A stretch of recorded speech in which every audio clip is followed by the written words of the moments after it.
ठंडा गो। कौन है ये लोग?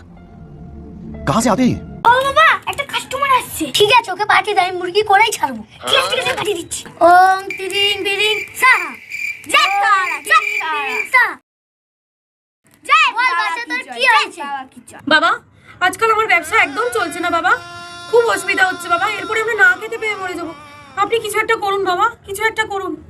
শোন মা, তুই বাড়ি যা, আমি যা বলে দিচ্ছি তোর ব্যবসা অনেক উন্নতি হবে। আমি তোর প্রথম কাস্টমার হব, কিন্তু তুই আমার কাছ থেকে 1 টাকাও নিবি না। আচ্ছা মা, বাবা মনে মনে আপনাকে জিজ্ঞাসা করছে আপনি কি ব্যবসা করেন। रुको जरा सबर करो। আসলে মা আমার তো পোস্টমার্টামের ব্যবসা। না না, আমি জাদুগিরি ছেড়ে দেবো। ভিডিওটি ভালো লাগলে লাইক কমেন্ট শেয়ার করুন, চ্যানেলটা সাবস্ক্রাইব করে বেল